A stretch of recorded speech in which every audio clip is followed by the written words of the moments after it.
Hello and welcome to the Melanated Veteran Podcast. I am your host, Miss Mesha, and always, before we begin, the first order of business is to share, like, and subscribe to the Melanated Veteran on YouTube, Facebook, and Instagram. We're on almost all major platforms: iTunes, Google Play, iHeart, Stitcher, and many more. Don't forget to check out our website at www.themelanatedveteran.com. So my guest today, I have known now, I want to say it's been close to 11 years. I met her in my first command, and after I left and I got out, she ended up getting stationed at where I worked at, in the command that I actually worked at.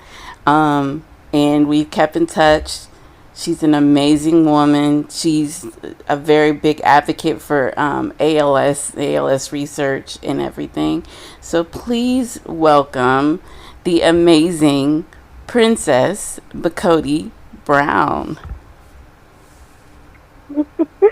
Thank you for having me. Of course, of course. So when I kind of told you earlier, your story and everything that you and your family are dealing with, there's others that are dealing with similar stuff, and your story definitely needs to be told. So I just want to thank you again for doing this. It's my pleasure. So let's begin. So how long were you in the military, and what branch? So I joined the Navy at the tender age of 18, and I served 20 years and 1 day. Can't forget that 1 day. I did 20 years in 1 day. Of course, hey, every day counts. Right. Every day counts. So, what made you join the Navy? At the time that I was approached by the recruiter, I hadn't really been considering even joining the military. Mm-hmm. But I was at a place in my life where I didn't really know what I wanted to do, but I knew that I didn't want to stay in my current situation. So when the recruiter approached me, I thought to myself, maybe this is a sign. Maybe this is what I'm supposed to be doing. My granddad was actually in the Navy, and I was leaning towards the Navy since the recruiter approached me. I just took it as a sign, and I said, okay, maybe this is what I'm supposed to be doing. So I knew that I wanted to go to college, and I knew that I didn't have the money to go to college, but the Navy would pay for it. So it's kind of like those things were aligning. So I said, I guess this is what I'm doing. I didn't initially plan on making it a career, but, one thing led to another, and here we are. Mm-hmm. Okay. Yeah, a lot of people, they're like, well, you get to that 10-year mark, and it's like, okay, well, I'm halfway there. I might as well. Right, make it over the hump. Keep it going. That's awesome. So, tell me some highs and lows of being in the military. I would have to say the highs would be seeing people around you, whether it's your peers or your junior sailors, advance and reach their goals and just be happy. That's really what my goal was in a supervisor position, was to make other people reach their goals. So that was my high, just seeing people flourish. And then I think the low would be just being in the military. You meet so many amazing people, and some of these people, like, you become family in a sense. And there comes a time where you have to say your goodbyes. And that's kind of hard, and you have to do this over and over again if you're serving for an extended amount of time. So with me serving 20 years, I had a number of duty stations that I had to leave. So leaving behind people who had become family was the hardest part for me. Yeah, absolutely. And I think people that aren't in the military, that camaraderie, they really don't understand because like you said, your family, like you're that close. Right. You go through a lot together, and Absolutely. it pushes you even closer. Right. Absolutely. And one thing I like that you said was making sure that your sailors were taken care of, that, they were good. Um, that's something, and I hate to say it, but it's very rare now in the military these days. Things have changed. And the fact that you care about your sailor, you care about the people underneath you, is very commendable. Yeah, because I was where they were, and Mm-hmm. I wanted to be who I needed when I was where they were. Mm-hmm. So that was my motivation, because I couldn't stand to see a toxic environment, Mm-hmm. and anything that I could do in my power to change that, that's what I would strive for on a daily basis. That's awesome. I love that. So you did your 20 years, and you're out now. Um, I know you've been a big advocate for ALS. So kind of explain what made you really get into with ALS. So initially, my husband, who is also a retired veteran, he did 24 years and retired in June of 2018. On July 24th, 24 days later, he received a diagnosis that he has ALS. So immediately, once we received that diagnosis, I began doing my research and trying to figure out every way that I could to try to make the situation less hard on us, and to really educate ourselves on what we could do and what we couldn't do. So that's what really drove me to become really active and find out more about the disease, because it's so underfunded, because a lot of people don't know a lot about it, and it doesn't get a lot of the notoriety that maybe something like cancer does. Mm-hmm. So I just kind of felt like I had to be a bullhorn to try to get the word out, to try to get fundraisers. Um, and it's like it's an everyday struggle, Mm-hmm. because of the lack of necessary funding for research and striving to find a cure or even viable treatment. Right. So I just kind of felt like I had to do my part, because this is my husband, and I couldn't just sit with my hands, sit on my hands. Right. Absolutely. And I really didn't know much about ALS.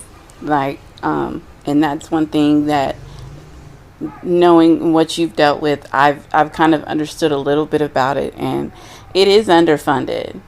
Um, and I know for ALS there is no cure, but I love how that you're doing fundraisers, you're doing stuff to let people be aware of it, so that they can find a cure for it.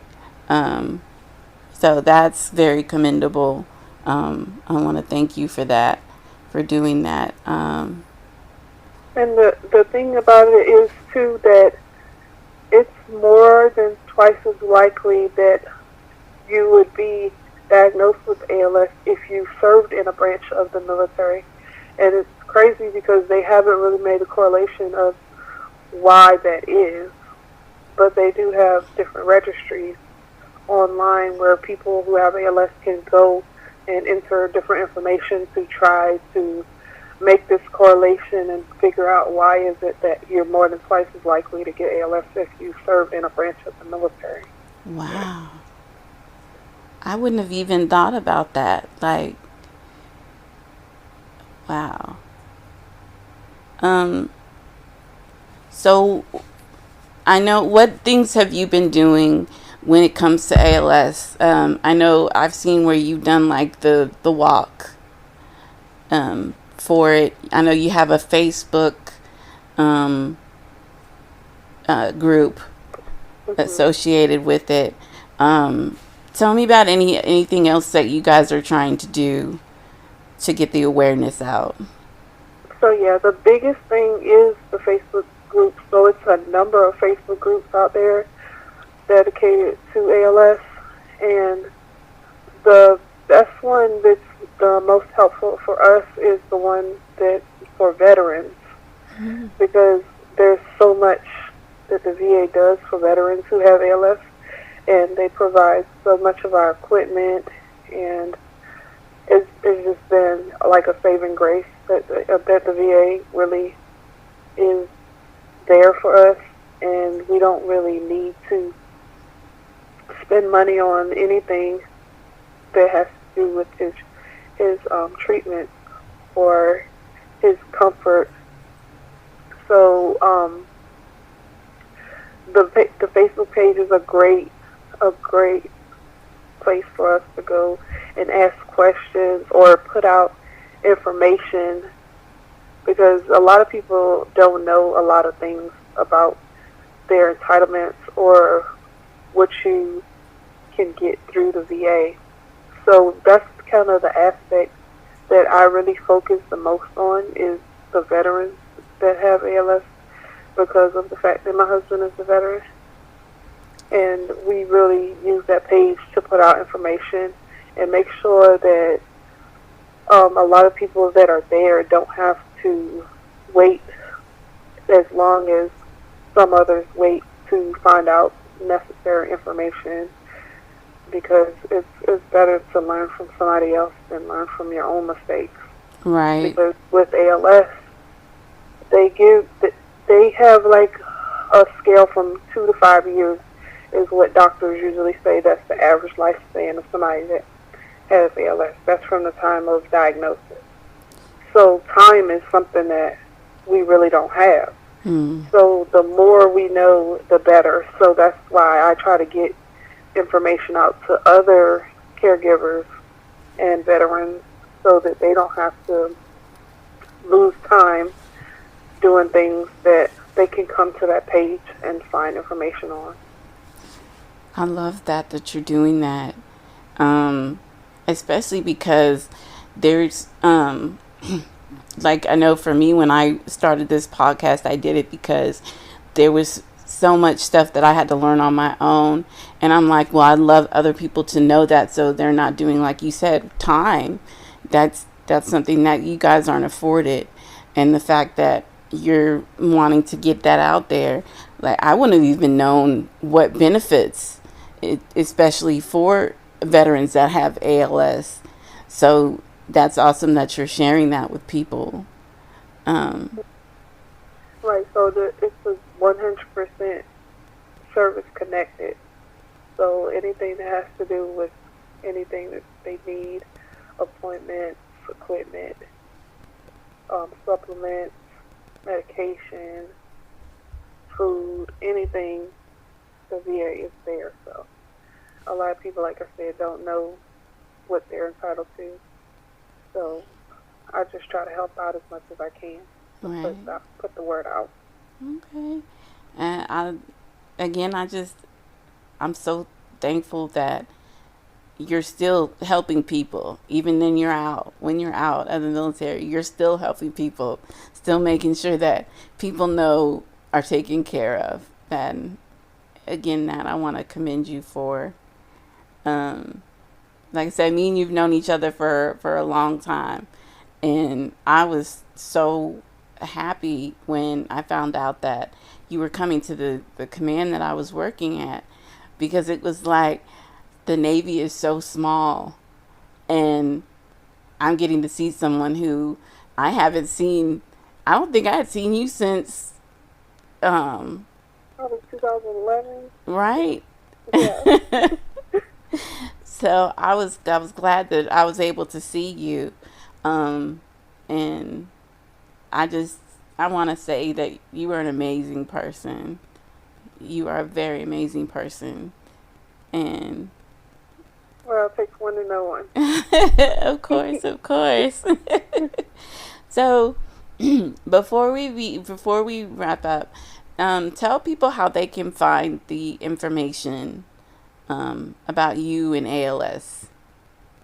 Okay, so we go through the ALS Association of Texas, and they have a Facebook page, and year round you can donate.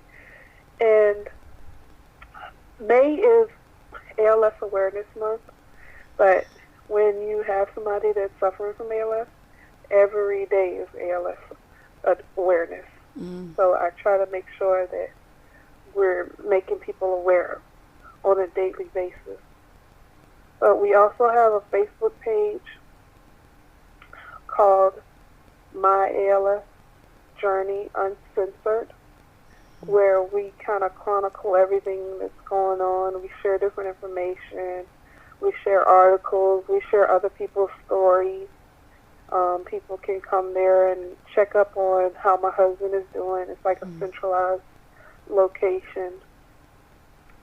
So it's been kind of like our lifeline, especially since COVID happened and we haven't been able to get out to actually see family and friends. So that's a great way for us to really reach out and let people know like how he's doing and how we're doing in these times. So if you would like to check out that page, it's My ALS Journey Uncensored. And it's an open group, so you can see what's on the page. Okay. And also, like I said, the ALS Association of Texas is the one that we go through, and they have a Facebook page too. It's just ALS Association of Texas, and they have different things that they post on a regular, and they have different events that they have, like a clay shoot.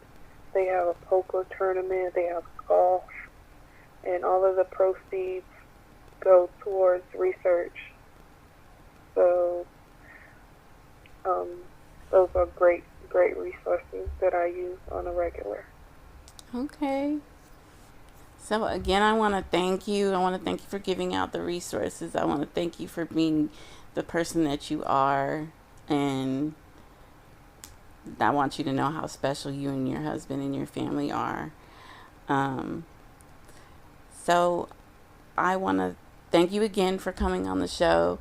You can find me at The Melanated Veteran on Facebook, IG, and YouTube. Also, again, don't forget to check out our website, www.themelanatedveteran.com. I am your host, Miss Mesha, signing off, saying embrace what makes you, you.